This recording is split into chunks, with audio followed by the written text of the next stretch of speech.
In a small village called Sumbusari in Blitar, there stood an old house almost consumed by time.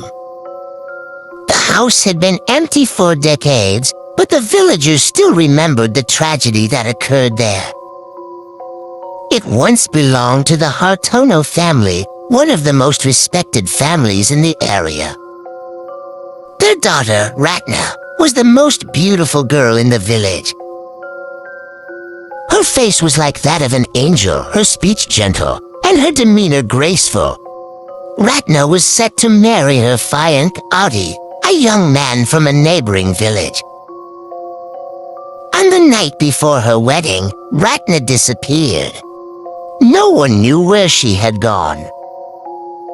Her wedding gown was still hanging neatly in the closet, and her dressing table was stained with tears. The police searched for her for days, but found no trace. All they discovered was a piece of a white veil soaked in blood near the river. The village changed after that incident. The atmosphere became eerily quiet. Some villagers claimed to have seen a woman in a wedding dress walking without a head on Friday nights. They called her the Headless Bride. Rama, an anthropology student from Surabaya, heard the story from his grandmother who was originally from Blitar. Interested in folklore, Rama decided to visit Sumbusari with two friends, Nico and Winda. They arrived in the evening, only to be greeted by an oppressive silence. Houses were tightly shut. Children did not play outside. An old man at a shop only gave them a warning. Don't go out this Friday night, especially. Don't go near the old house by the rice fields. But for Rama, that warning only strengthened his resolve. That night, as the village grew silent, they quietly made their way to the Hartono family's old house.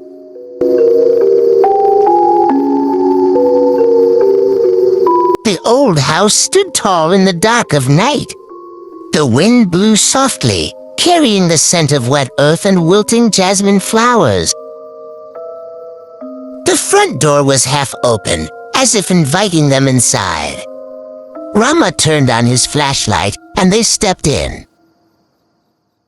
Inside, it was dusty and musty. The ceiling was covered in cobwebs, and the floor was cracked and uneven. Winda shivered. Do we really have to go in here? Rama replied, if we want the truth, we have to see it ourselves. In one of the rooms, they found a white wedding gown hanging in a glass cabinet. It was intact, but there was a red stain like blood on the chest area.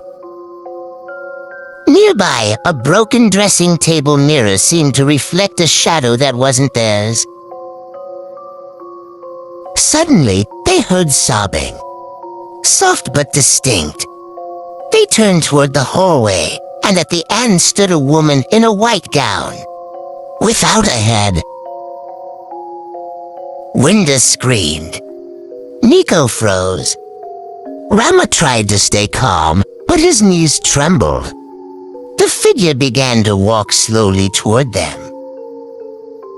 Every step brought an icy chill that pierced their bones.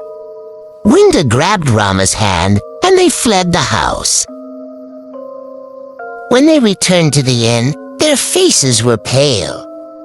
But strangely, when they told the villagers about what had happened, everyone fell silent,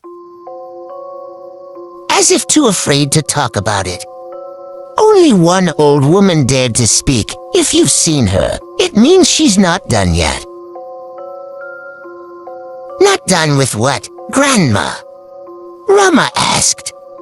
Justice. And her head?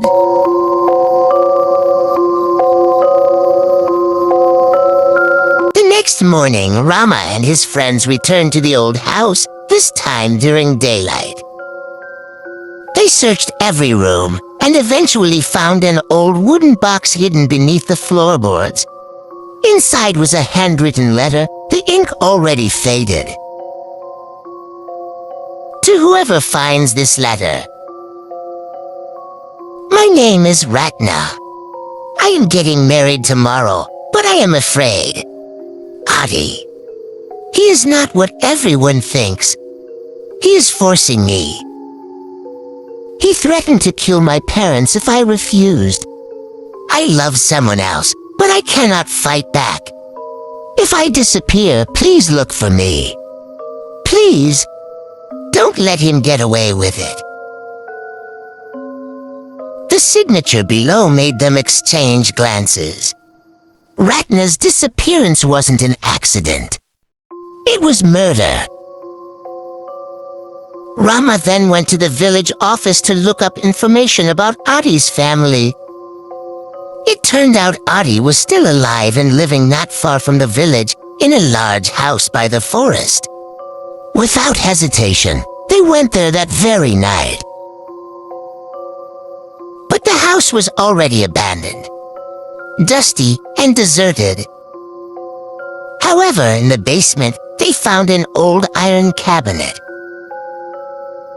Inside, wrapped in a white cloth, was a human skull with remnants of long hair tied with a bridal ribbon. Winda cried. Nico vomited. Rama shivered. They realized the skull belonged to Ratna.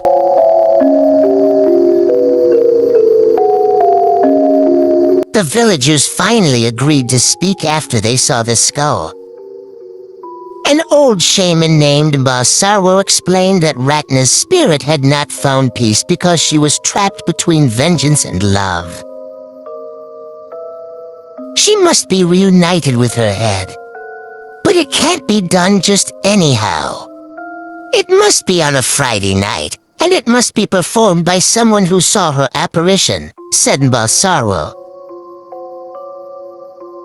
Rama, Nico, and Winda agreed to help.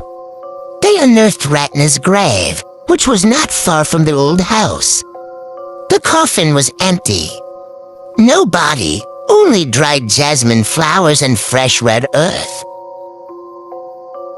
That night, they brought Ratna's skull back to the old house and placed it on the dressing table. Basarwo began the ritual. He chanted incantations as incense smoke filled the room. Suddenly, the lights went out. From the darkness came sobbing, followed by a chilling laugh. Ratna appeared, her body floating, still headless. But slowly, the skull lifted on its own and joined with her neck. Her eyes opened. Her hair flowed freely. Her face was scarred, but her smile was gentle. "Thank you," she whispered. But before disappearing, she pointed at one name on the letter, Adi.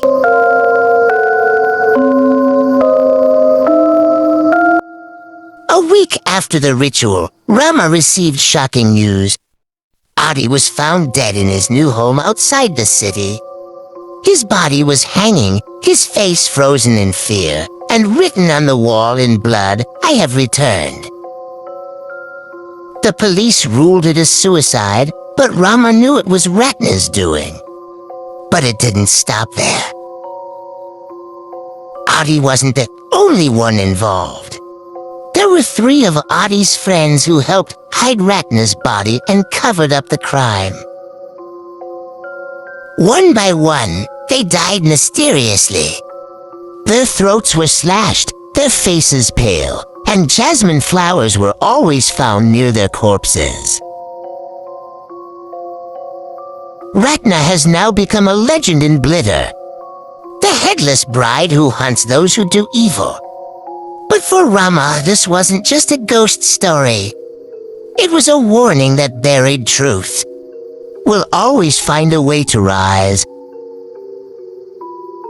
And that night, as Rama drove back to Surabaya, he saw something in his rearview mirror.